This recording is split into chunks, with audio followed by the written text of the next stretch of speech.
Hello, everybody. My name's Milan Starcic.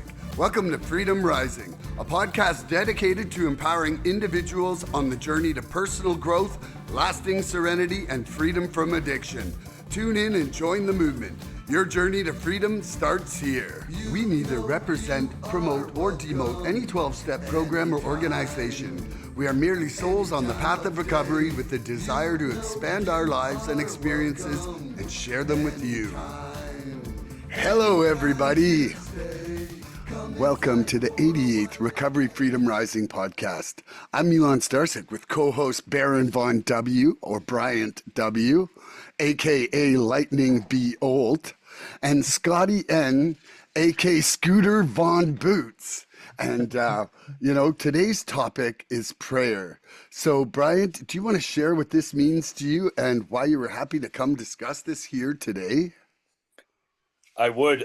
Good morning, guys. I think this is probably going to be one of the more interesting discussions. No pressure, but this is something that is talked about so often, but it's not elaborated on often. They basically give us one bit of one rule, and that's to not pray for ourselves, or basically to try to find out what God's will is for us and the power to carry that out. And I can tell you that I often add things, I guess what I'm saying is I'm still learning a lot about what this truly is and how much of an asset it can be. And I can't wait to hear more about your experiences with it. The thing that stood out to me the most is, I think it's very relatable. Prior to this time in my life, I really was someone that asked for help when I was in trouble. It's becoming a more common thought, but a lot of people didn't talk about this before. But that relational dynamic, sort of like if you considered this relationship like a friend or an important relationship, it would be a very one-sided thing based on how I used to approach it. It was sort of like, hey, there's this resource that I may or may not believe in, and I'm not going to really utilize it unless I'm shit out of luck. And I realized that I want to do a lot better with that, and I'm trying to do a lot better with that. I think I have a lot to learn about this gift of prayer. Well said, Mr. Baron Von W. And Mr. Scooter Von Boots, would you please share what prayer means to you and why you were happy to come and discuss this here today? Mm-hmm. So, good morning, everyone. We love you, Scotty. I like what Baron was talking about.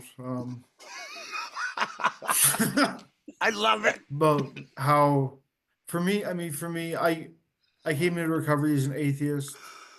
Prayed those emergency prayers sometimes in active use. Yeah. And where I am today, I very, very much believe in a higher power, and I very much want to connect and have a relationship with that higher power. And prayer is a big part of that. I've read for that old timers in the program would rather go without food than go without prayer. Wow. And I think that's really powerful statement, especially in our society. So I'm happy to come and talk about it and explore some different ideas. I'm much better prepared today than previous podcasts. I've got a few talking points of my own. So Scooter, we'll go from there. Woo! That's He's exciting. on fire. I could see the boots smoking already. He's got the dance moves. So I did a little bit of research on this, just because sometimes it's nice for the audience to go down a little journey of definition, right? The word prayer is rooted in the Latin word precari, meaning to entreat or to ask earnestly. While prayer has many cultural and spiritual expressions in the context of a 12-step recovery program, It is not limited to religious ritual, but it is often deeply personal act of surrender, connection, and alignment. The 12 steps, particularly 3, 7, and 11, integrate prayer as a means of guidance, releasing ego, and maintaining conscious contact with a higher power, however one defines it. Rather than petitioning for specific outcomes, this form of prayer centers on willingness, humility, clarity, and the desire to live in accordance with spiritual principles. And when I read that, I was like, you know what, that's worth repeating. Oh yeah. You know, like I think that there's a million things to unpackage there that I'm not going to. I just wanted to read that for somebody who's new and confused to, you know, kind of check out what, you know, what there is out there for definitions on it. And, you know, for me, I came in atheist 100%. Right now, I'm kind of like on the universal energy fence. You know, I don't really, I don't really embrace the G word, and that's just because of what went on with myself as a child. And you know, I didn't really do a whole lot of Hail Marys. Of like, you know, the one-sided street, still thinking I could pull God's strings from my prayer. You know, like when things were really rough, I really just felt alone. And you know, and so for myself, you know, but one thing that really struck me was that I used to do affirmations for, you know, close to about 7 or 8 years before I got into the program. I would write out a page of affirmations every morning. And gosh darn it, when I stumbled across a couple of these books recently, I'm like, this sure looks like a prayer. So I was doing some sort of form of repetitive thing, and inside that process, pre-program, those affirmations really only worked when they were like in conjunction with a kind of a gratitude. You know, like I am grateful for the privilege to help and serve. Therefore, I would get more opportunities to serve from my prayer with that. And so it was, you know, my sponsors, both of them really early on told me not to be praying for myself, obviously. And obviously I could see why. But there is the, you know, like when I pray to know God's will and the power to carry that out, or, you know, when I'm praying for, you know, my fear, my anxiety, my anger, and that to be taken away, like, you know, the removal of those character defects and shortcomings, right? Yeah. I am asking something for myself. Definitely. So I you know, it's very weird because they say in the steps, praying only for knowledge of God's will and the power to carry that out. But it contradicts itself because there's a couple places in the book where it actually says something else as well. And I found that really interesting that, you know, they're like, do it only this way, but sometimes do it like this. What's the other way? Okay, I'll look it up when one of you guys are talking. Well, Okay. Yeah, I'm happy to find that exact quote, but there is a part where it is just a little bit different than that. And you know, and now, you know, one of the things that in my current struggles was that I kind of forgot about the power of surrender. Not forgot about it, but I was starting to go back and rely on my will with my defects and shortcomings. And my sponsor really reminded me about that the other week. And so my prayers in that have really turned a corner in that, you know, I'm praying for gratitude in the like I'm praying with gratitude in the situations of even where I'm struggling with something these days. And so a big Nice. part of my prayer these days is being grateful for whatever amount of coping I'm doing in a stressful situation, for whatever amount of anger's been removed from me. I'm grateful, you know, like things that I was only seeing the cup quarter full or half full or almost empty. You know, almost empty is still a couple drops. And if you're walking across a desert, you want those couple drops of water. And you Yes. know, like it absolutely is kind of just something that sustains me. So I think I'll leave that there. Mr.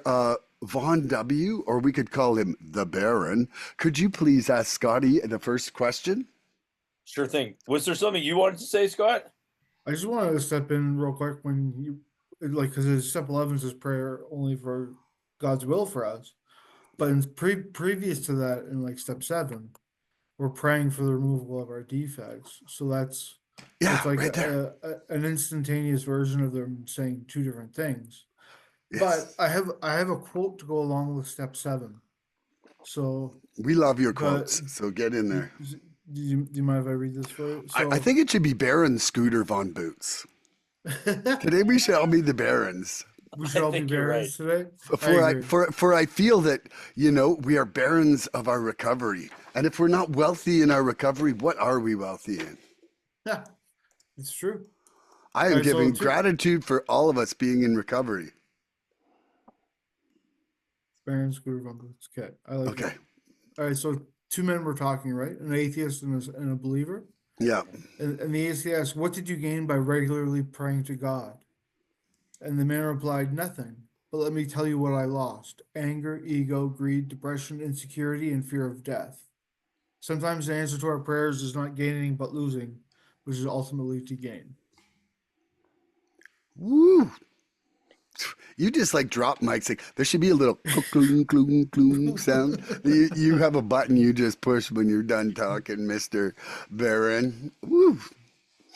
Okay. Yeah, I wanted to get that out there. Yeah, I'm glad you did. And so, Mr.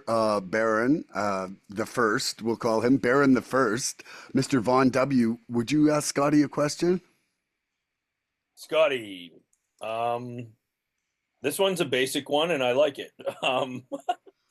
Have you had a direct experience where you have seen your prayer make positive change in your life? In other words, have you seen what you prayed for actually make a difference? Has the circumstance changed for the better? Yes. So definitely a yes to that one. Um, I think that the one that comes to my mind is the first time I ever really prayed in recovery. So I had the gift of desperation, so I was willing to do whatever my sponsor asked to stay clean. And well, there were Baron surrendering Von Starcic. Starcic. Yes. So anyway, because I my first prayer in recovery that I believe was a good met the requirements of what prayer should be, and I can go into that later. Right. But was for my higher power to reveal Himself in my life. Right. The first thing I ever really prayed for in recovery was that if there is a God, show me there's a God, Yeah. and that happened. Um, the details are a bit fuzzy, but something happened that it was one of those things where it's like this could be a ridiculously huge coincidence, Sure. or it could be the opportunity for my higher power to present themselves. So that's one thing. Uh, the other thing that I can successfully talk about with it was, and this may be like cheesily romantic, I don't know, but No way. but I was single for quite a while, uh, Mm. and I was single, but I was looking, and I got to a Yeah. point where I said, you know what, God, I surrender this. I'm not going to look anymore. I'm done. I'll be single the rest of my life. And it was pretty shortly after that that I met my wife. I love that, man.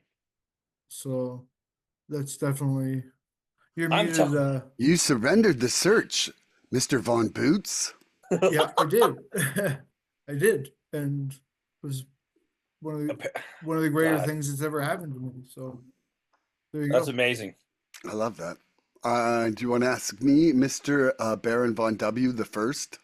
Thank you for answering that because I just want to say too, like the question is, I mean, it basically is suggesting whether this is a real thing or not, and I'm hoping that we're answering yes, because it seems to be a very important thing. So I want to thank you for that, because usually these things are quite intimate as well, eh? Like, so it's very Mhm, nice to hear mhm, your personal stories, because a lot of people keep these things to themselves because they don't think people will either appreciate them or believe them, right?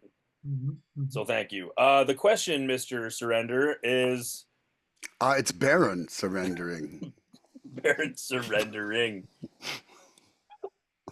Have you experienced a time in your recovery when prayer has clearly made a difference in the outcome of a situation you were challenged with?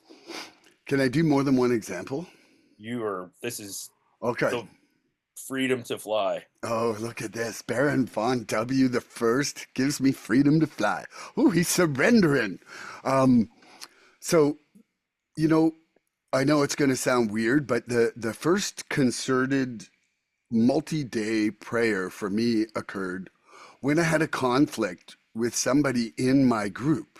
Hmm. And I knew that it was more important, our unity was more important, but I was having a hard time wanting to go back and be in the same room.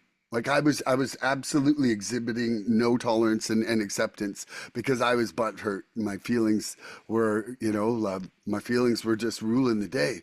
And my Yeah. sponsor said, pray for his welfare, pray for his happiness, pray for his well-being for 2 weeks straight. He's like every single day.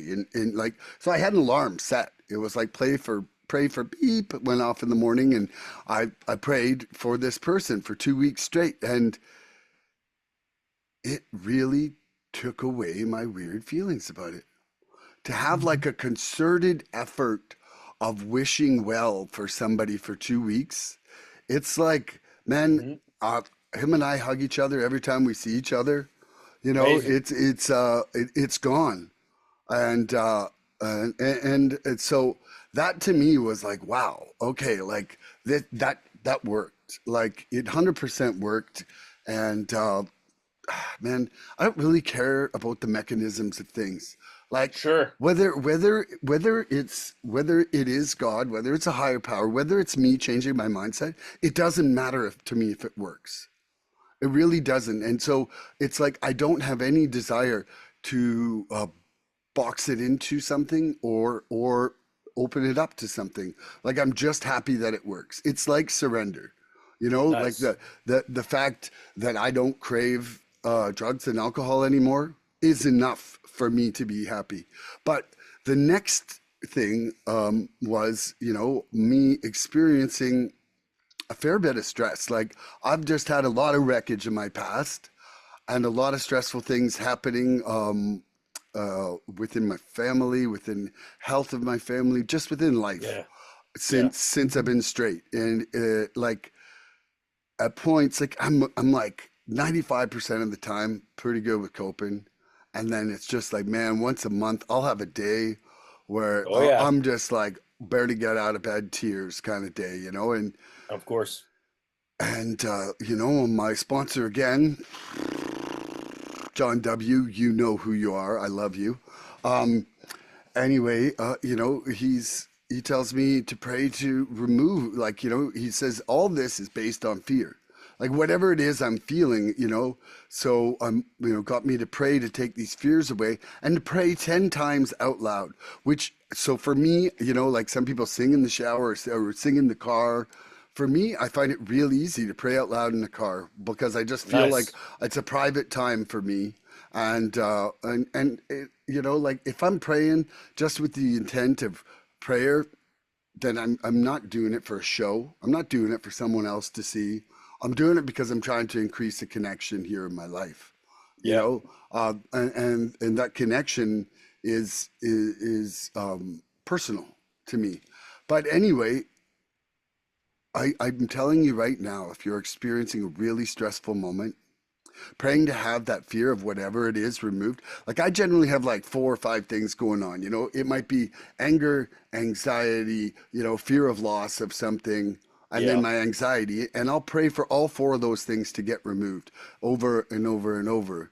And man, every person I've told to try this myself afterwards, it reduces it by some amount. So like I haven't had a single person who's tried this since I've tried it, and I've never tried it any time where it didn't have some amount of reduction of what it was that's No what it question. was that's causing that discomfort in life. And then, and then just recently, like I said, I've really been changing my prayer to gratitude for things that might still be missing from my life as an overall picture, but are growing, and or that I really just want to see some of, like praying, grateful, grateful for the opportunity to gain acceptance, even if I'm not experiencing any, you know, and there's something about it I feel for myself that wrapping the prayer into a gratitude has been the most powerful for me. And Nice. and and it, and it wasn't really told to me like that anywhere earlier, but right now when I do it like that, that is when I'm feeling the largest results. And I'll leave it there because I think I just hogged a pile of time, and I don't need to be a big chatty chatterson. I love Wow, I you thought that guys. was really wild. Very nice. Baron von W the first, could you give us your first example? Yeah, so I think the minute you open that channel, you're basically suggesting that you are turning your will over in some capacity. It might be a little bit, it could be a lot. What I heard from Baron surrendering um, is that is that you're basically taking the battle out of your mind and trying to live more out of your heart. Like whereas prior to that, it was always this, and that's got to make a difference. And the interesting thing is, I definitely don't think that I'll go on a journey to proving the existence of God today. But the way I see it is, it's all it, and the intelligence of it works through us. And however well we, as these individuals or separate senses of self, interact with it, determines the quality of us. And it's the quality of it that can come through us. That's why they say not to pray for yourself, because I think the ultimate goal, and I'm not there yet, is to be useful.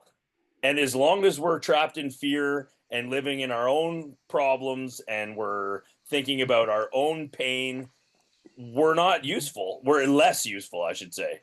Less useful. So I think God's will is for us to like become as decluttered and decontaminated as possible in order to become as useful as possible. And so I think a huge tool for that is the prayer. So what I would add to my question is like, when have I experienced a significant change in an outcome because I involve prayer?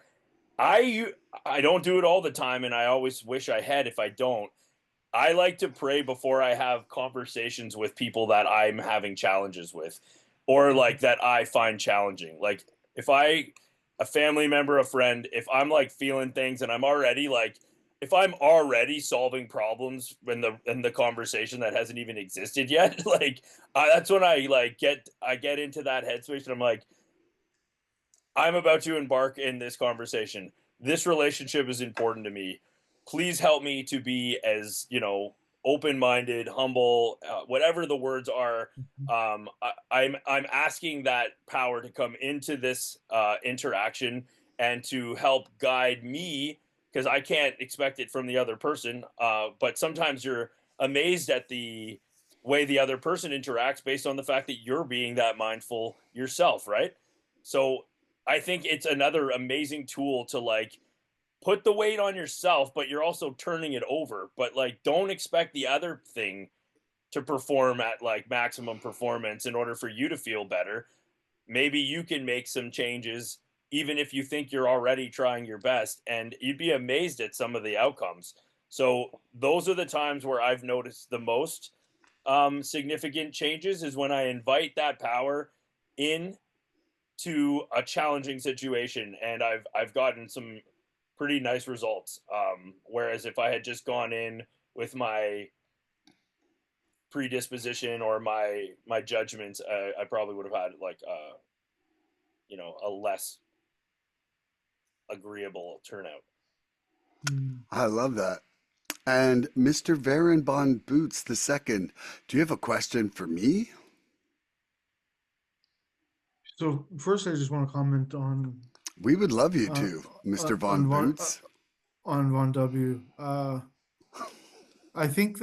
I think you made a really, really, really important part of the equation when you said that it's to be of service to others. Because Yeah, for a long time, going back to step seven. So for a long time, I thought step seven was because I felt so terrible about these defects of character that I had that I right. wanted them removed so that I would feel better, Yeah, yeah, right? for But sure.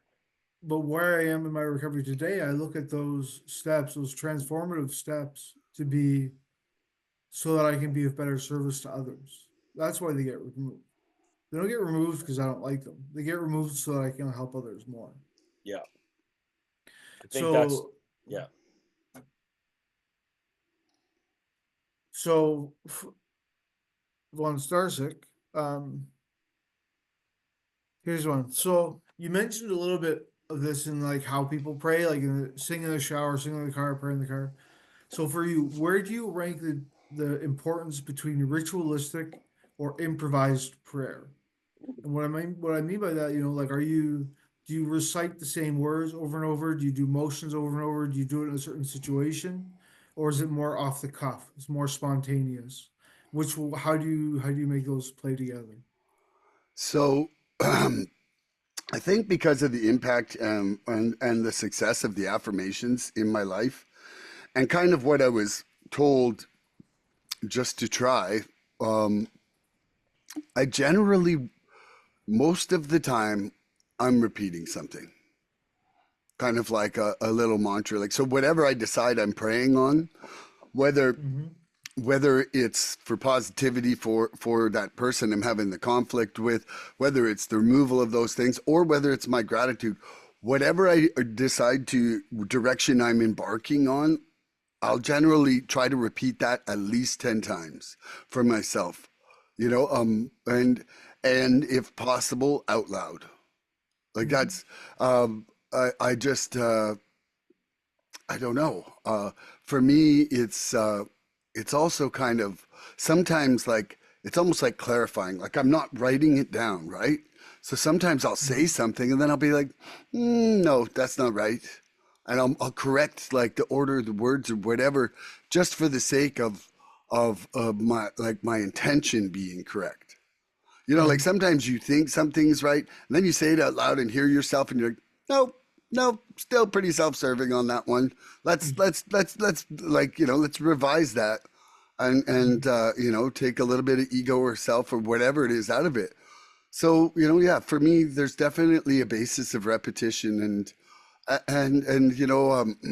it's kind of like my songs. Like I kind of write fairly simple songs that have repeatable parts, and I have a really bad memory, so it's like keep it simple for me. And so if I got something simple that I can repeat, it just feels more actionable to me. And Mhm.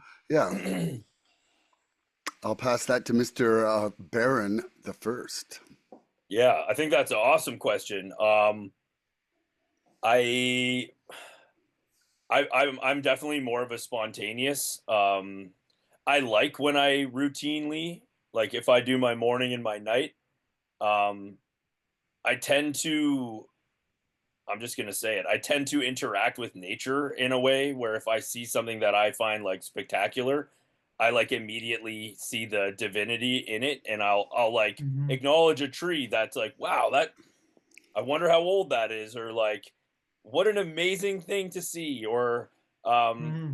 just the other night, there was a warm front before a storm, and there was like a tree frog on the screen door, and I just was like, I'm just gonna hang out with this thing for a few minutes, and I'm like, the winter just ended. Now there's a tree frog on the screen, and I'm like, I just see how incredible the ecosystems are, and it makes me tune Mhm. into that thing that I'm putting my faith and my reliance into, and it makes it a little easier to trust that whole process because like I'm like 4 weeks ago there was 7 feet of snow, and now there's a little tiny orange tree frog. Like, where was this thing during that process? It's probably in a hole somewhere, but just, like just the order of things. So I'll have moments of appreciation like that.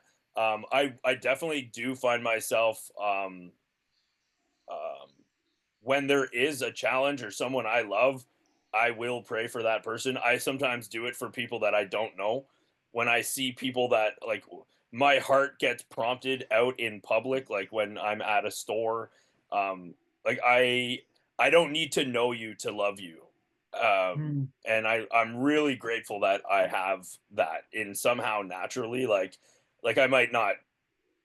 I mean, there's a limit. I'm not gonna like it depends. But anyway, I like to pray for people I don't know if I see a challenging situation. I'll share something really cool. It could come at any point in the conversation, but when I was 19 years old, I was at the peak of my arrogance and the peak of my ego and vanity. And when I say these things, they're just words to describe a young man that didn't know better. I was trying to find my way. I was who I thought I was, and I was still smoking cigarettes, and I was out front of my school, and this older lady walked by, and she was just like, "I'm gonna pray for you for your smoking," and she's like, "You'll be in my prayers going forward about your cigarette smoking," and I think part of me was like, "Well, that's really nice. Like this person doesn't even know me," but the other part of me was like, probably like whatever the fuck. Like I'm smoking. Like I don't want to be rude, but anyway, decade later, I quit smoking. Like who knows if that prayer planted a seed. Who knows? But that person Mhm. that didn't know me saw something that I was harming myself with, and she's like, "I'm going to pray for you." And so, whether she was right or wrong or sticking her foot in someone else's business, I never forgot that. Like, it's been 20 Mhm. years now since she said that to me. And I'm very grateful to that lady. So, who knows what prayer is capable of? But yeah, I don't know if I answered your question. I just basically I like spontaneous prayer, and I will speak out loud. I'll say it in my head. Um, but I do like the more ritual side of it as well. Because to me, that's discipline more than I like the discipline as well. Because that's where I Mhm. need the most help is with the discipline side of things. Mhm. Like I can easily let my routine go a little bit of this. Mhm. So yeah, Baron von Honesty. there it is. Throw it in there, bro. And Baron Scooter von Boots the second. Would you answer your own question? I would. So, okay, so I have a multifaceted answer. Uh, Yes. I find for myself, um, my ritual goes above routine. Like it's not just about routine. Although I do try very, very hard to pray when I first wake up and I'm having that morning smoke out on my balcony. It's like I do a checklist, like, am I still an addict today? Do I still believe today? I do, so I pray. And a lot of my prayers are kind of nonsense because I'm so tired. But Hey, I have a question about how you guys view prayer, about like what constitutes a good prayer, but we'll talk about ooh, that later.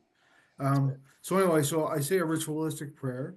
So what I mean by that is like I say uh the same prayer every day to start my prayer, right? And then afterwards I improvise. So I use a combination of both ritual and improvisation. I find the ritual is important for me because for whatever reason it clicks my mind into that space of belief and gratitude, uh, which allows me to pray. Uh, uh, I think more honestly from myself once I get to that point where I start praying, about specific things or God's will for me. And Mhm. part of it for me too is I do believe in physical prostration with prayer. Okay. So I've fallen out of the groove of doing this, but it was once explained to me that um like the reason say like Muslims have a very ordered ritualistic prayer, right? And I well, I was a Muslim for a while, so I definitely got indoctrinated into that type of ritualistic thing. But the importance of doing that, or the importance of being on your knees and praying next to your bedside, Yeah. is that it's you're praying with your physical body. Ah, It's not just your words, it's not just your mind, but you're physically inviting God into the world, into your that makes world. sense. That makes sense. So for that, there's a bit of ritualistic stuff there too. So for me, it's a hybridization of the two, and I think that it's just the way my mind works by doing a bit of that like repetitive stuff. It kind of sets the stage for what I have to actually talk about or deal with during the day. Right on. I love that. Okie dokie, I've got my first question here for Mr. Baron Von W., but we'll call him Baron the First. Prayer in recovery is less about asking for what we want and more about becoming open to what we need. So here's the Mm. question. What if the answer to your prayer is not something you receive, but Mhm. someone you become? Hot sugar, my friend. Ooh, That's the molten lava right there. molten lava. Yes, that should be my new name. Oh wow. Um, yeah, that question speaks for itself. So I've said it many times. When I know something powerful has happened is when the external circumstance hasn't changed, but I Mhm. I feel I feel relieved of the bondage to it, which means that our natural, I think, intuition or instinct is to have things fall into place or finally become what we were hoping they would, or get that person to feel the same way we feel about something. Um, the greatest example was you hugging your mate that you couldn't be in the same room as. It's like that. That's because of you changed. It didn't change, which means that almost everything technically it's nothing is static, like everything is changing, and if you want you can change and have that thing change. I think I mentioned early on when I was first on here that my friend's mom said to me, now that you've changed, that your whole family's going to change. And again, it had nothing to do with me. She was pointing out a simple fact that when somebody changes that significantly, that that the orbital, like the people around you will, it will change. And so um back to the question, it's, I think that's the greatest gift you can receive, is that you become a higher you become of a higher quality rather than get what you want, because how many times have we gotten what we wanted and found ourselves empty, you know? Like I actually have achieved quite a few things in my life, nowhere near what the scale of opportunity is there. I've recently been listening to these teachings about the reality of opportunity versus um, purpose, and there's millions of opportunities, and when you have several opportunities or options, is that really your purpose? Like, are this guy kind of guides you away from choosing between the opportunities or the options, and tries to get you into alignment with yourself and closer to what the purpose is for you, rather than always juggling these opportunities, because there's always going to be opportunities. um and so for me, it's the quality of who I'm becoming is the prayer answered, because I can see the value in that. So yeah, to wrap that thought up, I can now see the value in that rather than accomplishing or getting what I want. Whereas before I was like, that wasn't my priority. Well, Mr. Baron, that was pretty beautifully put. So I'll read the question again. Uh, should I say Baron von Boots? The second, prayer in recovery is less about asking for what we want and more about becoming open to what we need. What if the answer to your prayer is not something you receive, but someone you become? Mhm. Yep.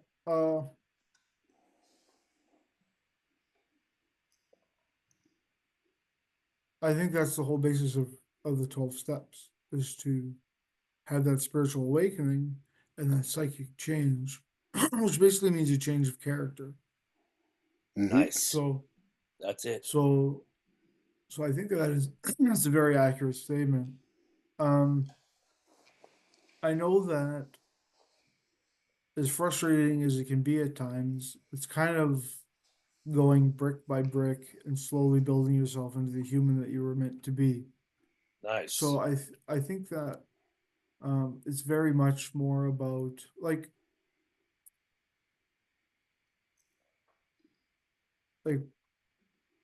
to say that you're a patient person, right? And then, but what happens when your patience actually gets tested, right? Ah, I don't know. Man, I can't even go to Walmart. I get cart rage. I s- I cart want, I, rage. I want to start slamming people with my cart, getting them out of the way. Whoa, There it Scooter Von is. Cart, but cart but crazed Baron. yeah, just Change like it. but I Multi. guess I guess when I okay, this is how I'll answer the question. So this was one of the points I was going to make, but or wanted to talk about today. But to pray like to pray for patience or to pray for being a patient person to grow into a patient person or to have patience. I believe that two things happen with that prayer. The first thing that happens is that God gives me a situation where I will need to exercise patience, right? But and this is one of my favorite quotes is that um, the call to purpose comes with its strength. Mhm. So if I pray for patience, I'll find myself in a situation where I need to exercise patience, but God will have given me the tools to do it. Or if Yes. you know what I mean. So I like do know what you mean. Yes. I can pray for things or patience with a particular person or a situation or in general or things like that, and that's how that manifests in my life. That's Like amazing. like I feel like if I ask God to help me move a mountain, right, He's going to gift me a shovel. Oh, he's gonna So get you to dig. you know what I mean. Yes, So that's how it works. I think that's how. So I think that when it comes to like that is how we grow into the people we're supposed to be. That is so awesome. And like Wow. honestly, the minute you said that, I got like upset. I was like, giving me a shovel. Oh, I love that. Yeah. Baron von Scooter Boots, I love you a lot. And your words of wisdom have had an impact on my life. Anybody out there, these two boys I'm with, first of all, I love them. But second of all, man, they've got some great guidance that's helped me along in my recovery. So, prayer and recovery is less about asking for what we want and more about becoming open to what we need. What if the answer to your prayer is not something you receive, but someone you become? Well, gosh darn it, to me, that is the whole point of the whole deal. Like me evolving and growing through this whole process is, in a lot of days, that's pretty much what I am praying for in any sort of roundabouts way. But um, it's also what's happened to me. Like I am not who I was 18 and a half months ago. no, And no. uh, and I'm not some like woo, floating above the ground enlightened what do they call it there when you can Guru. no, but when you're like floating, like levitating. Levitating. Yeah, I'm not levitating. I'm levitating a lot, but I'm not levitating. And, but for me though, um, it has been learning, like I think one of the beauties of the question is that it's kind of pointing us that we start out from a totally self-centered place, a Yes. total ego place. And and I bet you almost everybody was praying their Hail Marys to receive something.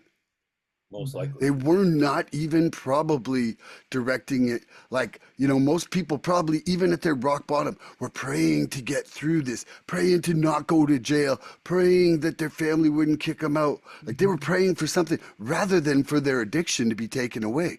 I bet you most of those initial Hail Marys were not for the removal or this inner change. It was probably to remove them from the uncomfortable situation that their Mhm. addiction and their bad choices had gotten themselves into. And Yeah. I think that that's one of the greatest elements of this entire program is us trying to pull ourselves out of ourselves. Well Like said. our greatest strength is going to be from surrendering that ego, and over and over and over. And so, like for me, it's all about who I want to become. Like my life goal right now is really just tied into, evolving to learning acceptance and surrender. Like that's my life goal. It's not like get me a new canoe or a jet ski, you know. Ooh, I want a canoe. You know what? The 7-Eleven prayer. Yeah, the 7-Eleven. Well, man, I do like a little Ben and Jerry's some nights. Like I'm get a bit snacky. Okay, I'll admit that I'm still a Nothing snack. wrong with a little pint. Ooh, like Ben, have you tried that churro flavor? Anyway, no plugs for Ben and Jerry's because it does not make for a good sleep for me. Anyway, I think that answers my own question there. And now I'm going to ask Baron the First, aka Molten Lava. Could you please ask Scotty a question? I love you guys so much. Okay, sometimes we are fearful in our change or with change. Um, but we do what we have to do in fear. Like we face our fears. How does prayer help you move forward while you're facing your fears? Mhm. I guess it's kind of what they talk about when they say trust the process, right? Yeah. So, so I think that's a really, really good question, by the way, because I think that for myself, um, fear was one of the most predominant driving factors of my life Yeah. for most of my addiction, Ooh. all of my addiction, part of it leading up to my addiction, um, and not just like an anxiety, but like a fear, right? Like when I started into the prodromal period of my mental illness, there was a lot of fear about what was happening, and it was very unpleasant. In recovery, I think that, and sometimes my wife and I will argue about this because I tend to be a bit more optimistic at times than she is about stuff. Okay. And for me, faith and fear can't reside at the same time. Like Mhm. it's not very often for me to be in a situation where I'm both fearful and faithful about the outcome. So practicing practicing developing the spiritual principles and through uh, working with my higher power and prayer and all that stuff, when you kind of wrap it up its own thing, really takes away a lot of my fear, Nice. especially fear of the future, because I feel like I'll be taken care of. I don't I don't know what mechanism that will come from. I don't know what direction that'll come from, but I know that uh, things have worked out pretty well up until this point. Nice. So I've developed uh, a trust and a faith that things will work out. Beautiful. Um, I think gratitude plays a role in there too. Uh, Boom. Yes. kind of, kind of the side door into that question is gratitude. because when I when I'm practicing gratitude, and Milan was talking about this, right? Like your viewpoint goes from uh not positive to being, I mean, be to the attitude of gratitude, right? The being in a grateful situation, being grateful for your situation. Hmm. There's some Michael J. Fox quote, I think I've said it here before, but with gratitude, optimism is sustainable. So when I have Yes, yeah, I heard that. when, when I'm in a place of gratitude and I see the abundance that I have in my life, I'm not fearful that it'll be taken away. I'm resting knowing that these things have come to me and that I can move forward and keep these things. Very nice. I love that. And, like you were saying that fear and faith don't live Mm-hmm. in the same place. And I really feel that one of the things I'm currently learning through this prayer is that fear and gratitude don't live in the same place. Mm. That's You true. know, It's a different. Mm-hmm. It's a different vibe. like it Very. when I am expressing gratitude for my coping, I'm not afraid of my coping levels. Like I'm not afraid I won't be able to cope, Mm-hmm. and I'm really learning that, and that's that's kind of part of how I'm implementing that gratitude into my prayer now, because I'm feeling that direct result from it. Sorry, I just wanted to say that one comment before you asked No, me the it's nice. question, Mr. Molten Lava. Yeah, yeah. I think it was a nice garnish to what Scotty said. That there's no question that there's been little positive change in our lives. Um, I'm always just so happy when I hear everybody share because it's like, wow, so relatable, but so personal, like each person's thing, like how it happens for them with their ingredients and their personality and it's just so cool. And I would like to say one thing too is that, like just reading the book on my own, I wouldn't have had this. Like sponsorship and my recovery community has been such a huge part of me learning about these things. Yeah.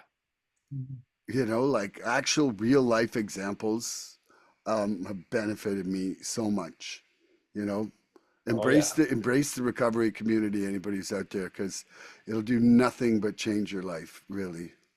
Mm-hmm. The previous social instinct to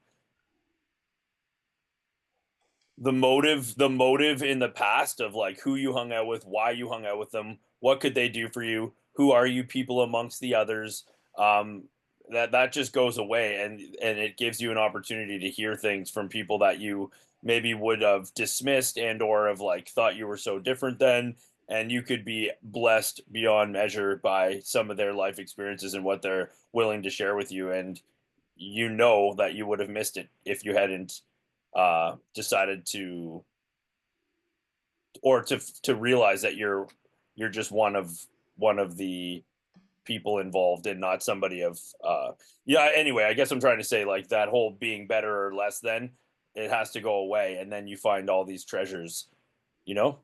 Yeah, So the question was, sometimes we are fearful in change or when changes are happening in our lives, but we have to do it anyway. So has prayer helped you move forward in your fear?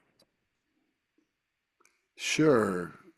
Like, I mean, if I go back to like those three examples that I said of that I've seen prayer work in my life, right? In the Yeah. first one, right, it was fear of inadequacy Ooh. and fear of rejection that were running my response to that person in my group, right? And so for sure it helped with that fear. In the next examples that I was saying about repeating, the prayer 10 times out loud, and it was definitely about things I feared inside myself. It was Yeah. 100% fear based, and it also has had profound effects upon my well being. on those days that, like sometimes I'll talk to my sponsor and the first thing he'll say is, did you pray about it? Yeah. And if I'm like, oh shit, I forgot. He's like, okay, well, like, we're not even going to talk about that yet because you didn't do the essential ingredient into your existence to try and remedy it. He's like, here's like the number one help, but you're going to put that aside because you're like Mr. Will Master and taking your will back, and so. And that's like, it's almost like I need a little tattoo on my hand because I'm so forgetful that just says, pray, dummy, pray, dummy, pray, you know? And, but Wow. and then in the third example, using the gratitude in my prayer, it's absolutely combating fear. It's literally taking my fear of not having enough or not getting Yes. what I want and replacing it with gratitude inside that prayer for what I already have. Like, why would the universe be like, let's give Milan some more because he's not grateful at all? Like, I just don't see that is like how, like, there is some kind of thing, like you hear about like the quantum mechanics and all the blah, blah, blah, but, like positive attracts positive in the universe. Like the more positive you are being, the more positivity you're going to experience around you. And I truly believe that. And part of that is that makes you attractive. Like it makes you Definitely. attractive to things because you're being positive. Like when I'm negative, I don't even want to be around myself. Right? Yeah. So taking that spin of making myself grateful for these things and Yep. and expressing that gratitude through action, through prayer, it's just going to add more positivity into my day. So good. Yeah, and I'm gonna like, da-dum. That was my like little mic drop. Little It, mini it, it, Mike. it Mini wasn't a Mike. Von Boots, like it wasn't a Von Boots 15-pound microphone No. uh, uh, onto onto like a timpani drum. Yeah. Bo. Boom, boom. Boots. Although you Nice. would play a good timpani, Mr. Von Boots. Boom. Every fourth bar. Yeah. Nice. The So crazed guys, cart king. Like it's just so funny because you are totally not the crazed cart king on this show. Like it's That's true. almost like we need someone with a GoPro to follow you around. The many But that faces of Baron von Boots. that's why it's so good though, A little sneak peek into Boots at Walmart. Yeah, Yeah. exactly. And Yeah. so I believe Molten Lava, you've got to answer your question. So I'm going to say something wild. I live in fear, bro, constantly. It's a fact. I have no trouble admitting that. Basically, I don't know what my predisposition is. I've been told PTSD. I don't know. I've got a few different like crazy things that happened to me when I was a kid and recently. I have like neurological problems and things that make me like very very hypersensitive to like sound and light and people and energy. So I'm like wired and I have to use every single thing that I've been told and taught to remind myself. Don't get me wrong, like I'm not like I mean it's manageable, but it can become unmanageable. Like it doesn't take too much. And the Lord knows that I can't drink, I can't take substances, so I have to pray and meditate and lean on my friends and nature when I feel this way. Whereas before I would have been like, yeah, I'm just gonna get in the car and grab a couple liters of something and I'll get through this day. So my medicine is living day by day. The difference. So I used to have a career that it actually required quite a bit of I don't know what the word would be, but I would put myself in harm's way every time I would go to work, and I was never scared, but I was aware of the potential risks. And the prayer, I would say, I would ask God to guide my ears, my eyes, my mouth, my hands, and my feet. I'd ask for direction. Help me see what I need to see, hear what I need to hear, say what I need to say or not say, and help me with my hands and my feet. Like, basically, I would just invite the higher power into my day, in my life, like my faculties, like help me walk in the right direction, help me be as useful as I can with my hands. Like, and I now do that with things outside of work. That was like my work prayer before I would go into an environment that I felt like was dangerous. And now I do it every day. I'm just like, please guide my eyes, my ears, help me to say the things I need to say, my hands and my feet. And that's how I approach going into situations where I have fear. And I just admitted I have it often. So prayer helps me. I look at it as like I'm just asking for protection in all situations. Like, why not? Why not? That's beautiful. Yeah. Mm, Mr. Von Boots, do you have a question for me? I do. Oh, yes. So, I don't know. Anyway, so what for you would constitute a good prayer? Is something like a bad prayer? Does that exist or does it not exist? And if there is a difference, what is that difference? Nice. Well, I think it's been discussed a little bit earlier on, but I really think praying praying for ourselves. I really it's just not something I do because the actual kind of philosophical argument against that being a successful prayer makes sense to me, Mhm. and tangible items. Like I don't pray for a car, and I don't pray for a car for you. Like that's just Mhm. not like I don't see that as like like when if all of a sudden God was our puppet for just us repeating something a few times for like physical things, I don't think Mhm. uh I don't think that I would continue to believe in it like a higher power Mhm. because it would Mhm. be below me that I would be, the boss of. And Mhm. Genie. like, like It's not a genie. It's not a Yeah. genie. it's not a genie, and I don't rub the lamp like I rub the lamp, but not that kind of lamp. I No, knew I knew that was going. I know, I There's no know. way. But but but also too, you know what? I don't like.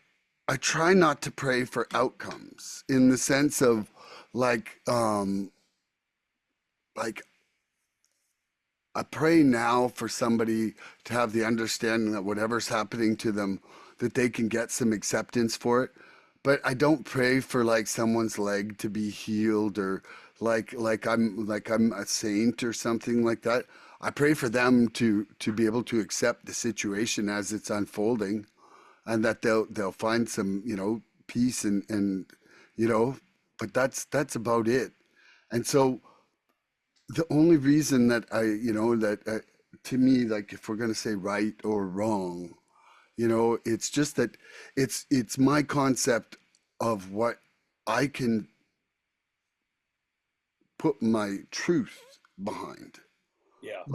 Like if I'm just praying and I don't believe in it at all, then I don't want to do it. I like Mhm. it because then I'm basically breaking that principle of honesty right there, or and integrity. There's like two things right there where I'm like, and I'm going to be closed minded about it right there. Like I'm not going to be open minded for it working out, however, because I just already don't believe in it. And so I think it's important.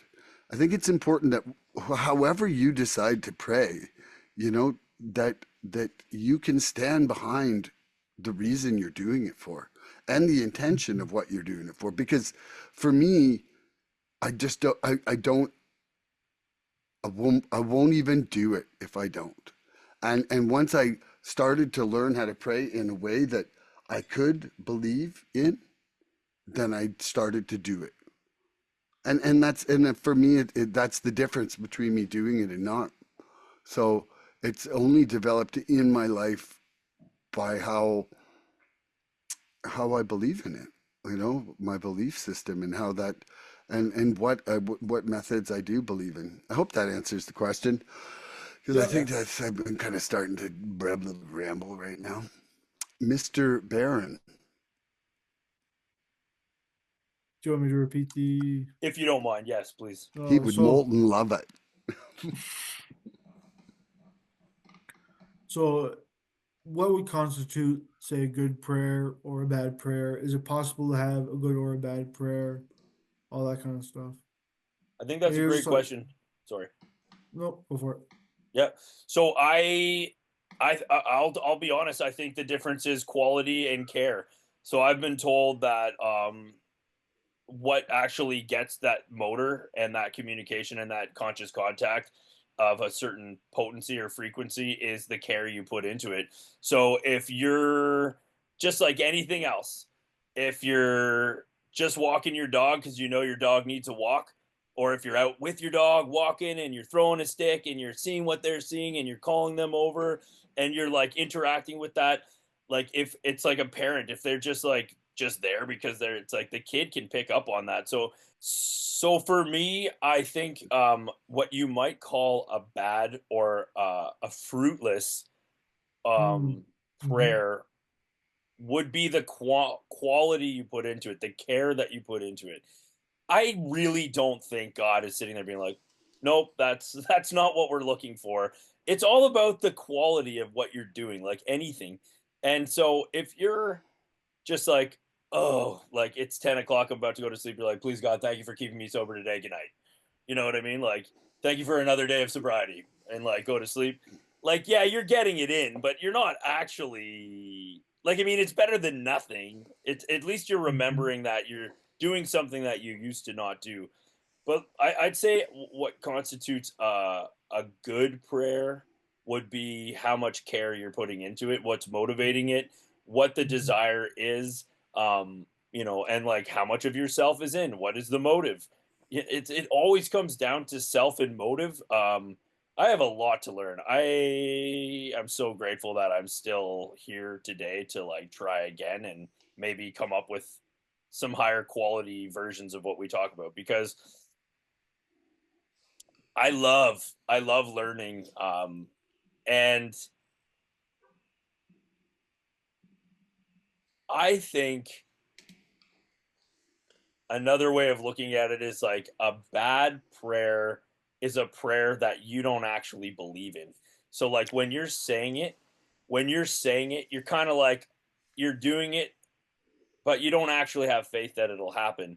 Like I think if you're actually like genuinely asking for for help, guidance, or prayer for the well-being, or a good turnout for a situation for someone else or the world, that if you have faith that that'll actually happen, but you know that you're not going to be the reason, you're just saying humbly, please guide me. If I could be of service and or I trust that this power can achieve this goal, then I think that would also be a very high quality prayer, opposed to if you just say it because you think you're supposed to, but you don't actually believe in it. Mm-hmm. Something like that. Nice. And Baron von Boots, would you like to answer your own question? Yep. Uh, I'm excited I'll for take this. Me I'll take too. time out of my cart smashing for. I'm praying for the So cart. so I think in in hearing you guys just talk, I realized that to say that there's a bad prayer is maybe not the right word to use to describe that. But I think for myself, the two most important ingredients of prayer are in sincerity and Yeah. intent. Sincerity and intent.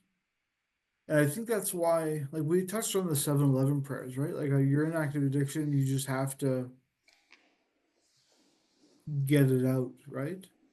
Yeah. Or you pray, you're praying to get out of a situation, and Yes. sometimes you're trying to like broker a deal, saying I'll never do this again, I'll never do that Sure. Yeah. again. Yeah. But a lot of those prayers are answered, They are. and I believe that's because there's sincerity and intent behind that prayer. Okay. Where at that moment, that's a genuine I'm fucked, I need help moment. And I think that no matter what time of my life I've been in a situation, and this is in recovery too, where I'm more like I'm fucked, I need help, and then the help usually comes. But I think that uh with since I think the intent is really important because so I can use words in my prayer that I'm trying to use to effectively communicate my point, right? But maybe they may not really line up with what my heart wants. I'm trying to get them out, but for myself, I think sometimes my emotions are more complicated than I would give them credit for. So I may be feeling a certain way, and the intent of like to pray for somebody else, my intent is for them to get better, and it's a genuine thing.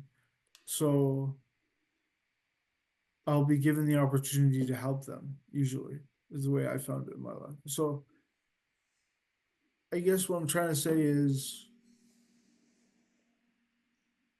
as long as you're praying, I think you've opened the door. Yes. And that I think that practicing that saying what you truly mean is the important part. Well said. I like that, man. That's beautiful. Okay, I'm going to ask my second question to the Baron. Okay, to pray is to pause long enough for the soul to speak and the ego to be quiet. Ooh. When was the last time you listened instead of asked in prayer? And what did the silence say back? So pretty much exactly that. It distills and separates the separate self from the connected self. It gives insight in the silence, which I actually, if I'm completely honest, I do more meditating than praying now. I I find that my words to the abyss are sort of, it seems like an old version of me, whereas if I'm actually just being quiet and allowing for like potentially like spontaneous recognition, like I really do think that like my mind will um kind of, I don't know, spontaneously show me something that I understand. It's almost like I'm not gonna say I hear like a message, but like I'll have, okay, perfect word, insight. Like I'll get like an insight, Mm. and I'm like, oh, like, and like it requires the quietness and the openness to potentially, and I'm not doing it to get an insight, but sometimes that's where I'll get my insight, and Mhm. it might just clear something up for me. Might be like, you know better than that, or like maybe that person's really struggling with this or that and that's why they did that, and like I'm like, okay, and then I'm untangled from that.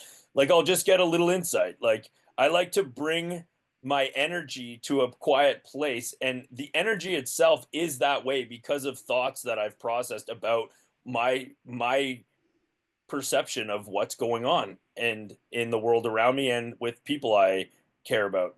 And in that meditative place, I find that I can get the insights to get me back on track with some of the higher value meaningful things that we talk about on here.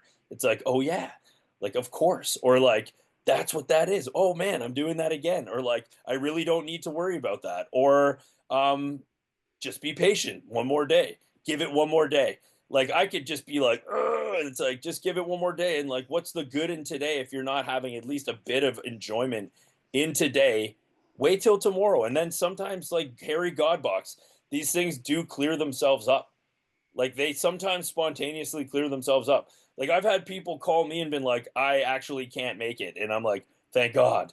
Like where I'm like, what am I going to say to this person? Because I just don't feel good about whatever the plan is. Like, you just be amazed. I have this beautiful story, and it happened just the other week. I was at my dad's, and I like burned a whole pile of wood, like the whole pile of wood. and it had been, we had been accumulating it for a while. It was like an incredibly cold winter, and I tried to like heat the place mostly with the fire, and I had all the doors closed because I didn't want to rack up like massive electric bills trying to heat this place up. But then I also was like, I burned the whole wood pile. And I actually, there's like a whole forest there, so it's kind of insane to like actually buy wood. But in the early spring, I actually needed to buy wood to put it back, to be respectful, responsible, and not take advantage of my dad. So, but then this ice storm came, which gave me a new nickname. But anyway, the point is, all these tree limbs fell down. So now we've had to process like all this wood. Now there's like more wood than we've ever had ever. And I got this cool little insight from what I call my higher power. Like, don't question where the supply comes from, because you have no idea how I'm going to bring what you need back into your life. And it was like, I didn't know there would be an ice storm and there'd be this multitude of wood. But the fact is, like, the wood came in a way that I could never have seen, and I needed wood even. But I did the next right thing by getting the wood because I needed to replace it. And now there's this abundance of wood. And I don't know, I just like that story because it's a cool little testament to like I don't know. Sometimes what we need comes in weird ways that we can't see, and sometimes like being mindful and prayerful and open to. I don't know what I'm trying to say, but I thought that was pretty cool.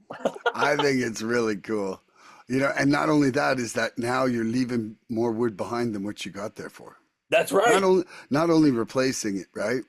But leaving it Yeah, even in a better situation, and we're are actually gung ho on helping your dad clean up that mess. that's right. So that's there's a lot of pluses to the wood It, replenishment. it's a weird symbolism of like, I think, how maybe how the higher power has ways of working in our lives that we can't see beforehand, but Yeah, yeah. absolutely. Okay, Mister or Sir Baron von Boots. To pray is to pause long enough for the soul to speak and the ego to be quiet. When was the last time you listened instead of asked in prayer? And what did the silence say back?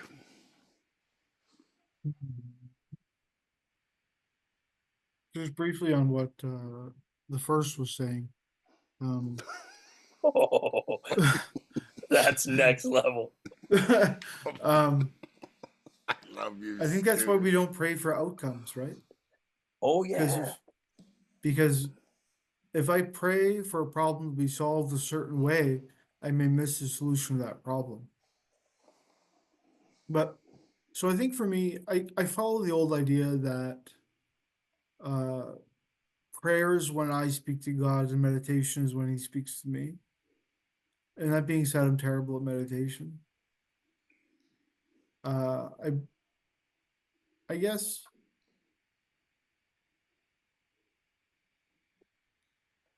so. Okay, so for me, I think the most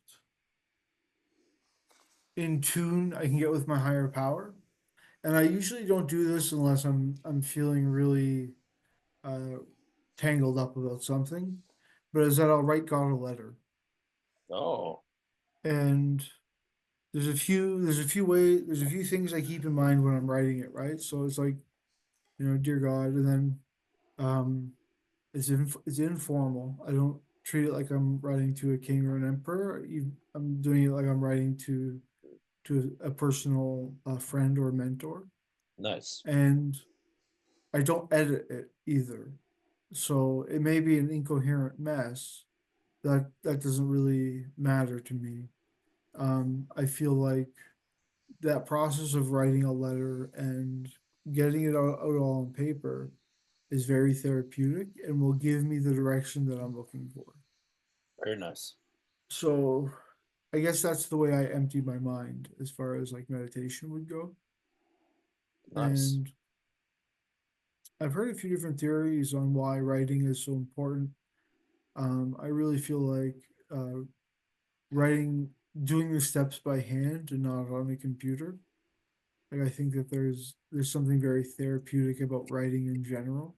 I agree. So that's kind of where I go in my mind when I think about that stuff. I love that. Nice. Yes, I love both of you guys, by the way. To pray is to pause long enough for the soul to speak and the ego to be quiet. When was the last time you listened instead of asked in prayer? And what did the silence say back? You know,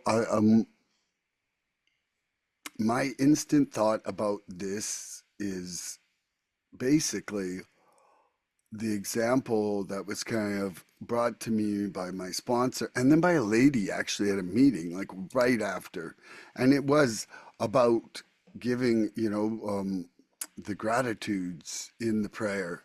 And then for myself, how that, you know, how that manifested because I was definitely, I've been seeking to grow in that direction of prayer and meditation and then experiencing, that suggestion from my sponsor and then seeing a lady who's really using it in action right after was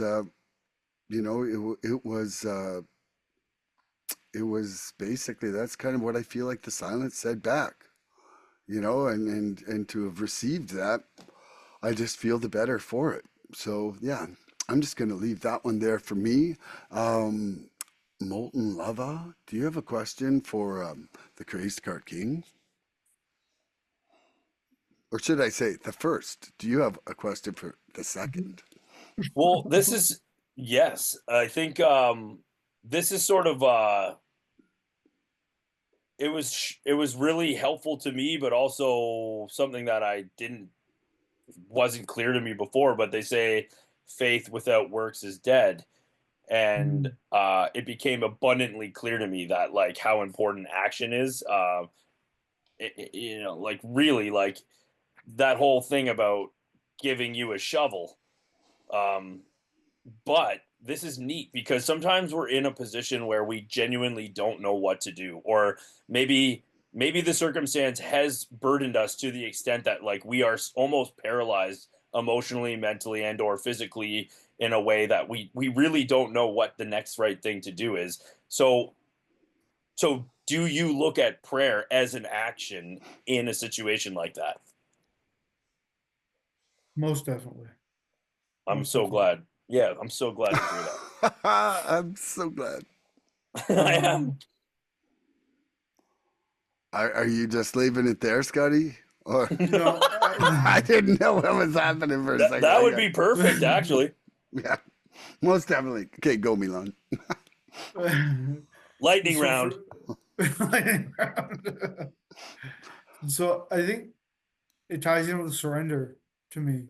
Oh, great. Uh, so remember we were talking about surrender the other day, and it's like the it's like in step one, we're not surrendering to the drugs, we're surrendering ourselves so that our higher power can step in to handle things for us. Mm.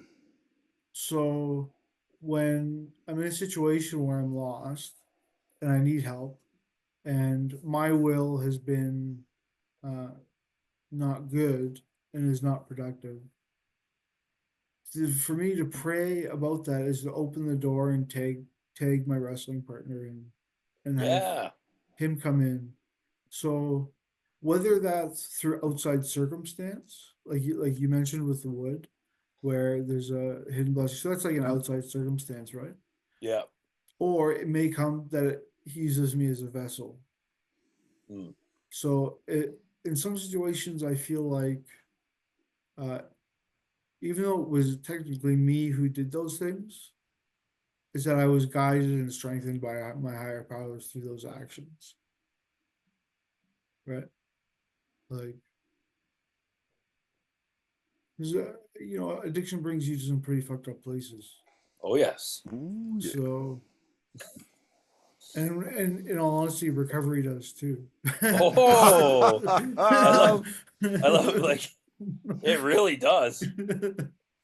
So I think I think even if it's just being a vessel is good. Yeah. So I definitely think that prayer is an action. Yeah. Well Uh, said. awesome. And can you please repeat the question, the first? Yes. So they say faith without works is dead. I think sort of the old idea is that like we had to like do something, we had to like get it done, we had to, build the fence. But do you see prayer as an action, especially in circumstances where you might feel overwhelmed and not know what the next best thing to do is? Like, Absolutely. Yeah. yeah, So, first of all, if faith without works is dead, is works without faith alive or dead? There's a question. probably, There's a question probably to ponder. But leading to the old death. um, so you know, if we don't seek guidance, and if we don't like truly do the surrender and the things like, so for me, prayer is 100% in action for me. Like I it is me trying to apply what I'm learning and increase my connection with the universe for to be aided in the surrender of all, like surrendering all everything, like, Sure. it's such a, but the thing for me has been, it was something that I was slow to implement right away. And then, um for me, and I'm not sure what it's been like for other people, but it's been an incremental increase in importance. Like meditation and prayer, the more I do both of them, the more I feel how much more they need to be part of my Yeah. program. Yeah. Like if you just don't do any and you have zero benefit from it ever, you're like, yeah, I don't know what they're all talking about, you Mhm. know? And then all of a sudden it starts to become part of your life and you see some, pretty substantial changes in existence. No question. You're like, do I throw this one out because it's awesome? No, you don't say that. you know, Yeah. you're like, hey, this is actually pretty amazing and pretty. So yeah, for me, totally, it's an action inside my wheelhouse now, and So I'm happy to trying hear to that. yeah, and I'm trying to implement it more and more. And I think that was a great question, Mr. Lover, Yeah, well, Mr. Lover Lover. to me, it had meaning, like, because so I always thought about like big ticket items, like should I go back to school? Should I invest in this? Should I save up for that? Should we really stay here or should we move there? Like, and like, Lord knows we're not moving from here to here unless I move. Like, I actually have to move. And I found in the last couple years, and earlier than that even, I've been in some situations that I actually don't know what to do. And I listened to this amazing, it was like a sermon, one of these types of things, or some sort of lecture, and it was on prayer, and the guy was emphasizing that that is action. You are taking action. You are consciously connecting with something bigger than yourself. You are admitting vulnerability, limitation, and you are tapping into that. And that is an action. And it's not a little action, it's actually a very powerful action. And I always looked at it like, like build the railway. Like, I know, like, this is a beautiful action, and it relieved me so much because sometimes I don't feel like I have the strength or the knowledge to make like certain decisions. So if I can feel good about the fact that I'm taking action through prayer, I'm alleviated of that bondage of self and that fear, and I don't feel those inadequacies and all this like, how could you not know what to do? And like, you know that if you just, anyway, I could go on and on, but my character defects flare up sometimes, and that's a beautiful solution. So I'm grateful to know that that actually counts as an action. Beautiful. I love that. And Mr. Von Boots, do you have another question for me? Um, I do. So this is the last talking point I have, but Okay.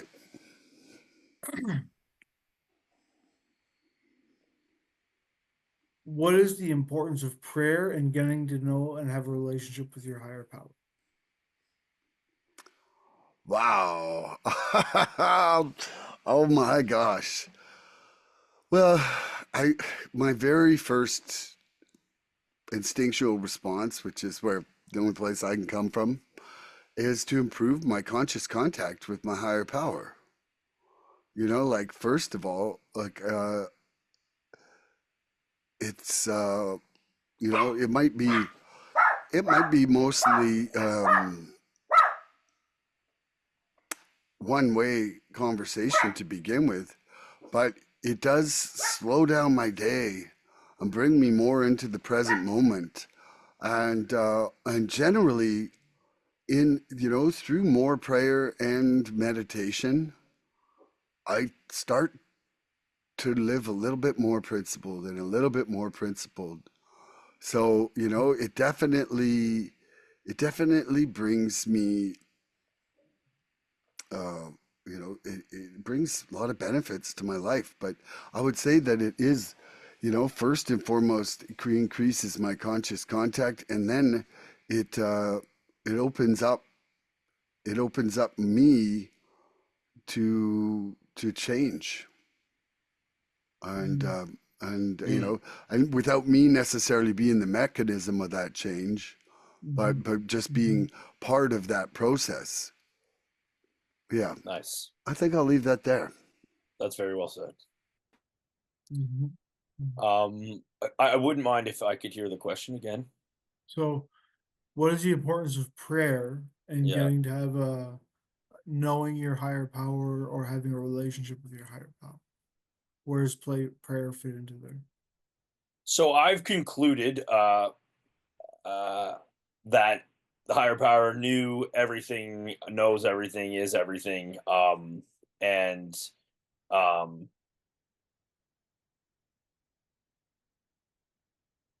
so I don't need to ask for my needs to be met. I have to ask for grace and like mercy and I'm reaching out, sort of like I need you. Like if I can't rely on, and if no human power could have relieved my alcoholism, I need that thing. Like I'm basically saying like I need you. Mhm, I don't want to always come from weakness or such extreme vulnerability, but when I reach out or I try to make the conscious contact, like I'm just always alert. Like for me, it's awareness. It's being aware. It's awareness. Like awareness mhm, is the key. It's the gate that you can find the conscious contact. So like if I'm stuck in my head, if I'm stuck in the past or the future, if I'm stewing in negative emotions, I am not aware. I mean, I'm there's consciousness, but it's stuck in this other stuff. Where like I'm trying to be aware. I'm keeping my eyes peeled. I look for like little signs and things. I mhm, so I mentioned one of my sisters on here before. I had the most amazing conversation. I'm going to try to tell her story with protecting her privacy. I was like, because I'm like talking about all this stuff all the time, and I'm like, God is real, and like for me it is. I don't care. Like for me it is like the higher power is real, and I see it all the time. It gave me life. Something that creates something that has imagine creating something so magnificent, but that thing starts questioning the maker, and it's like, I don't think so.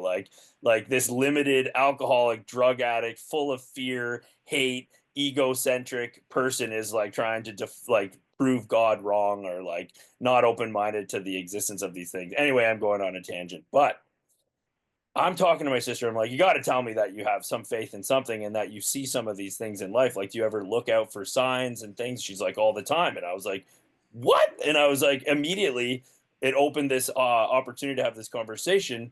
And I was telling her about this really amazing experience I had with a song and a bird during the loss of a friend of mine. And I had this like what I would consider a like it couldn't have been a coincidence moment where it was like something was telling me something, like I was getting a mhm, message. And she told me about a time where she got a message through a fruit fly.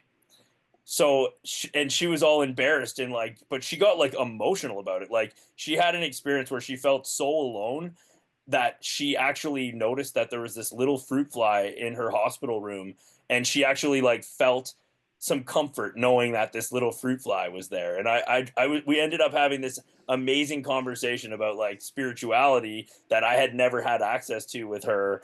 And it was so cool. Like, so she's having this really cool experience. Like I would never ever diminish the value of an experience like that because it's a tiny little fly.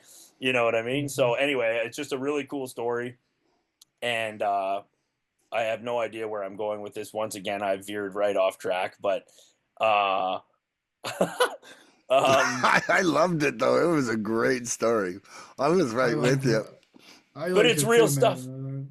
It's Mhm. real stuff. So I think where I'm going with that is like open mindedness and not having not putting a limit on how and when the higher power can touch our life. Mhm. Yeah, beautiful. And Crazed Cart King, could you respond to your question? Mhm. I really like what you guys had to say. So I think that I can't have a relationship with something I don't talk to in one way or another. So I think for me, prayer is does feel that traditional part where it kind of um I'm expressing myself to my higher power in whatever shape that takes. I think though I really like what Baron von W was talking about with being open to seeing that in my daily life, right? Um, as like there's some things in the course of a day which are like my favorite things to see or to feel or uh,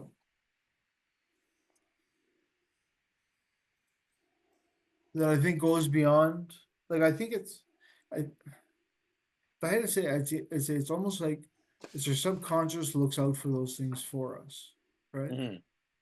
Like, um, and there's certain things that I feel like are divine in nature Yes, that even though I live in a city, I can still experience at times. But definitely. there's certain things like so okay, so I'll divide it into two categories for me. And I think that so prayer opens me up to these kinds of things, right? And the one way is through more subtle things like see like a rainbow or seeing I don't know what you would call it. My friend and I call it the golden hour. So there's a Oh time yeah, when the sunset is just at the right spot that it casts a golden yellow light, that's right, right. on trees and stuff. And for me, something like that is really beautiful. And because of my background in science and physics, I understand the mechanism of that beauty, which to me makes it even more beautiful. Yeah. And then, so there's things like that, right? Where like, or I think in an extreme case, is when I'm feeling a deep rooted sense of awe about something. Hmm. Like I've been sea kayaking, and that was one of the best things in my life that I've ever experienced. Though, because just being, I mean, it's not like you're out in the middle of the ocean when you're, but it's like there's just this sense of of something there, right? Hmm. It makes you feel so small, Yeah. but it makes you feel loved at the same time. So I think that there's various degrees, but I really like what you were saying about being open to knowing that. Like, yeah, no, I think it's being open to seeing the signs. I think is the Yeah. way I would is how I would put it. Awesome. I love that. So now that's going to bring us to the lightning round portion of this episode. So I've got a bunch of questions left. Do you have any questions left, Baron Von W? I have one. Okay, so I'll be asking a lot of them. That's all. Here we go. Mr. Molten Lava. Prayer in its truest form is an act of surrender, not to defeat, but to divine guidance. What shift in your life Okay, what might shift in your life if surrendering in prayer becomes a daily act of courage, not weakness? Yeah, hot dog. I think that's honoring the dynamic and the step 3 on a daily basis. I think that's getting things in the right order of operation. I think that's right sizing my self-importance. I think that that's giving an opportunity to bring a little magic into the world. I really do think that there's an unlimited opportunity for life to become even more awe-inspiring and not so heavy and quilted with all these defects.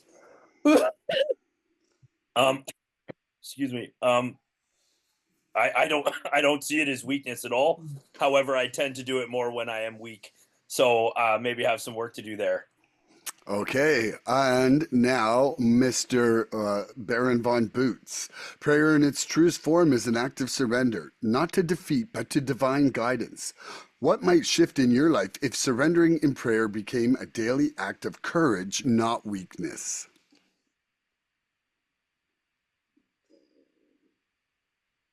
There's a Norse quote, a Viking quote. The date and hour of my death were fated long ago, so it's a little courage when going out of doors. Right? Like if I let God in, then I can trust that He's there and that whatever's gonna happen is supposed to happen. And that whatever situation arises in my life, I have the tools and the inner strength to be able to conquer that situation. Right on. Beautiful. Whoa, dropping that mic on the timpani again. So, what might shift in my life if surrendering in prayer became a daily act of courage, not weakness? You know, this to me right there speaks a massive amount of mindset and what the act truly is. You know, like we're not surrendering to our addiction, we're surrendering to our recovery. You know, That's right. Yep. and the mindset of it being an act of courage also folds into what I was saying for me recently about adding, you know, the gratitude into my prayer, right? It's not like I'm saying what don't I have, right? Or what I'm afraid of, but thank you for these things that I do. So it's like, you know, and thank you for the strength to have these things grow inside me, you know, like, and so I totally believe that Oh no. moving it to an act of courage and not weak. Hey, Mr. Baron Von W, you've got your last question. Yes. So the question is, have you ever found it challenging to not pray for your own needs? And on top of that, have you found yourself being disappointed when it feels like your prayers are not being answered? Mr. Von Boots. Sorry, I had a text message and I missed the questions. Whoa, I, multitasking. I apologize. The old multi cart rage. The Okay, this is almost like two questions, but I say have you found it challenging not to pray for your own needs, and have you found yourself disappointed if it feels as if your prayers are not being answered? Yes, and yes. I think I think when it comes to surrendering the garbage that I carry around with me in step 7 and step 10, Yeah. I find that sometimes my prayers get selfish with that stuff, and I'm looking at it as a removal of pain, not the removal to be of service. And I definitely feel like I have before prayed for material things, Yeah. and they didn't happen, so I got upset about it, basically. Yep. Boom. Could you please repeat the question, The Molten question Lava? is, have you found it challenging not to pray for your own needs, and or have you found yourself disappointed when it seems as if your prayers are not being answered?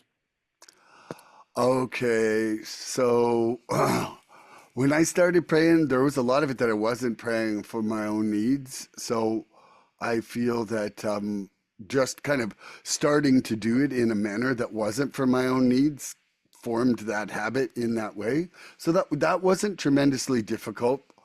Um, but as far as the universe's timeline versus mine, yeah, Ooh, that's been a struggle. You Mhm. know, Big Ray. life on life's timeline. It's a bit of a kick in the balls sometimes. You know, Oh my I just had a couple gosh. like prayers answered, literally prayers answered in the exact way that I had asked for them 8 months after when I would have wanted them.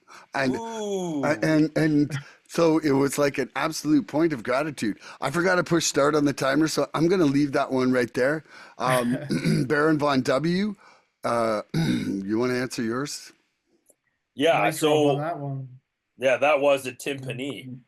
Oh, Um the I don't have a timer, bro. oh, go. Why isn't Um it doing it? I guess we don't need. Oh, there we go. Basically, so what I would say is I can very much relate to, and or I'm still going through a season of fruit development. It has not tenderized and been willing to fall off the branch. The gratitude I have for hearing that is incredible. I think that's one of like the greatest ways that the higher power gets us to understand um, the relative kind of like wisdom in timing. Big Ray, I've mentioned him. He's another fellow that I sat beside for a while, and he talked about the cooperating with time because I was going through like a healing process with a head injury, and he's like, "You need to learn how to cooperate with time, and you could take that wisdom into any situation." So, yes, I felt quite disappointed, anxious, and tense over not getting the fruit when I'm ready to eat. But I can see the wisdom, and I'm willing to wait and not squander that time and try to be best prepared for what I have prayed for when it arrives on the divine day. Whoa, beautiful. Okay, Baron Von W. Yes, sir. Here we go. In recovery, prayer is the practice of handing over control, not abandoning responsibility. Are you willing to trust the process enough to release your grip while still showing up with purpose? Definitely, yes. Yes, I think every day. That's sort of what I talk about when I said like I live with daily fear or whatever. I deal with daily discomfort in the sense that I am trying to take action and move forward, not necessarily knowing exactly where I'm going and or the results that I'm hoping for. So, yes, I am willing to definitely keep moving forward without uh evidence of the desired result. Yes. Okay, Mr. Von Boots, here we go. In recovery, prayer is the practice of handing over control, not abandoning responsibility. Are you, Baron the Second, willing to trust the process enough to release your grip while still showing up with purpose? Yeah. Yeah. So I'm gonna answer this with an analogy that I don't I don't think I think I'm always the driver. I don't think we ever truly give the wheel over to our higher power, but I believe that my higher power is my GPS. So it tells me where to go and it tells me how to get there. It tells me which route is fastest, what the traffic levels are. And every time I say fuck it, no, I got a shortcut, or no, I got a scenic route, or I take a wrong turn, I can either keep going in that way, or I can press the reset button on the GPS and figure out what the fuck I should actually be doing. I Wow. love that. That's a wonderful analogy.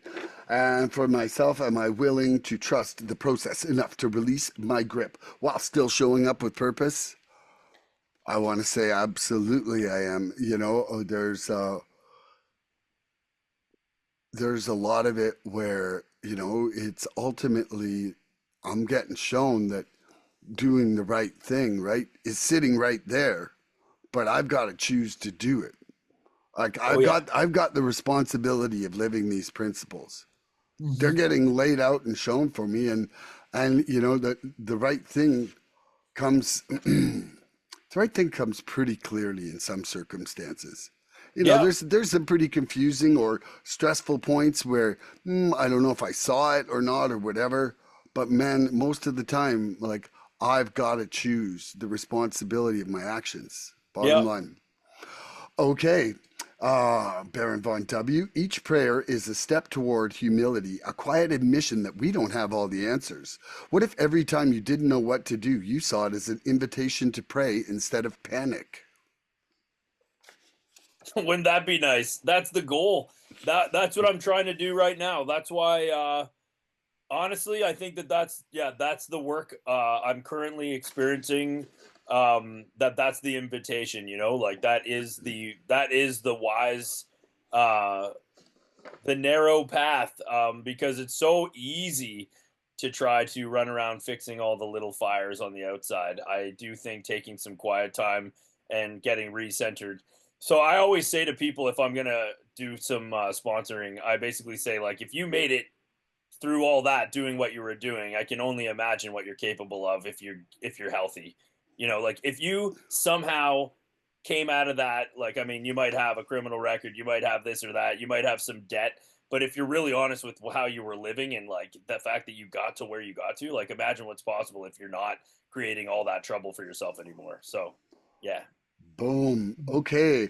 Von Boots, what if every time you didn't know what to do, you saw it as an invitation to pray instead of panic? Mhm. I think that comes with time, and it's easier to spot those things coming as you get a bit of time in.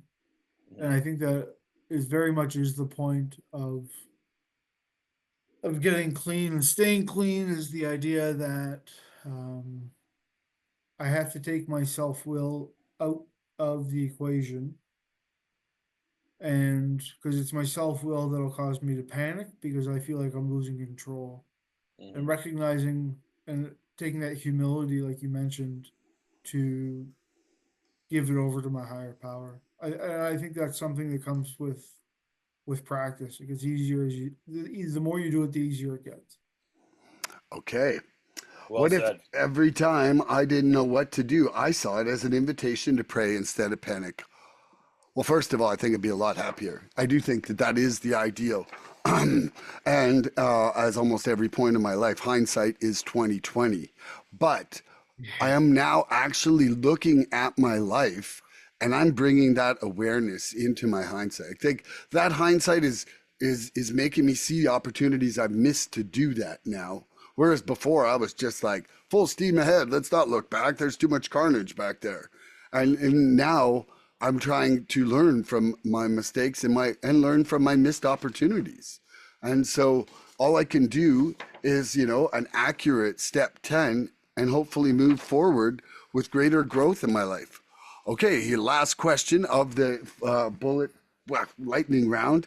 Okay, prayer is the heartbeat of step 11, keeping us in rhythm with a higher power's will rather than our own agenda. How would your decisions change if you first asked, what would love or service do here before acting?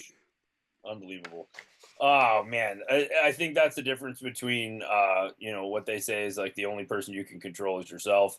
I think it right sizes your self importance and puts you in a position to actually, for the first time in our lives, actually be an example. And it's not about us; it's because we're actually like putting ourselves aside. Like, I can feel in so many social dynamics that little flare up to say something, correct someone, let someone know they're being self centered, let someone know that they're being a little too whatever. It's like, no, like, I don't need to be the judge and I don't need to be the corrector, because life has been correcting my ass. And so I have to assume that that corrector is happening through natural forces without my aid. I do think there's a time and a place to speak up. They say we don't crawl before anyone once we become healthy again. And but yeah, just getting out of the way and understanding your limit in how much you can influence the world around you. Prayer is the heartbeat of step 11, keeping us in rhythm with the higher power's will rather than our own agenda. How would your decisions change, Von Bootsky, if you first asked, what would love or service do here before acting?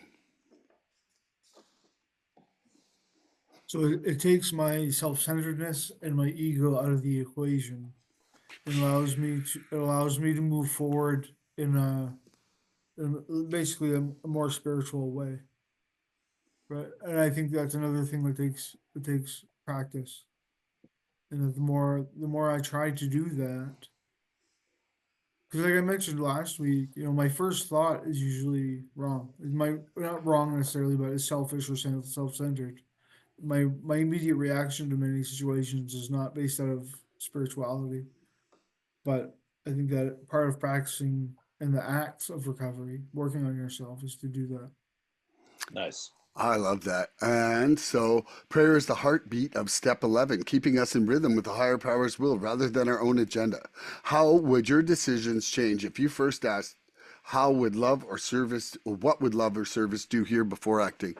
So this kind of took me back to step 6, actually, because one of the exercises that we did when we hit step 6 was to take all these shortcomings and defects and like, the questions were designed to look at what life was like if we took that away. Like if we took our fear of this away, or if our anger away, and what would we be replacing it with?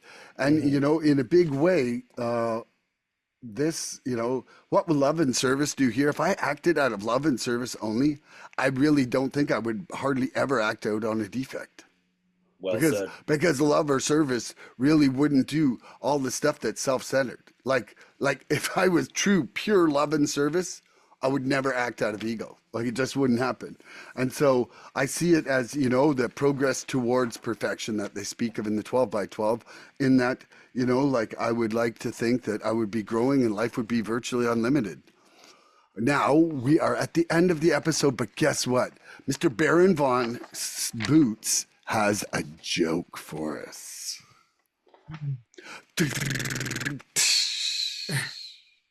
So, Baron von W, did you hear they came up with a drug and a pill that cures addiction? I wasn't aware of that. I wonder what two will do.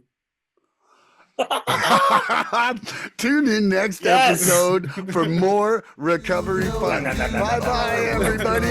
I love you guys. Please help us help others. If you like what you've seen here today, please subscribe and share this podcast and help us get to 100 followers. We're looking for interaction with our audience. So please email recoveryfreedomrising@gmail.com or contact Milan South Okanagan Starcic on Facebook with questions, topic suggestions, or just comments. We'd love to hear from you.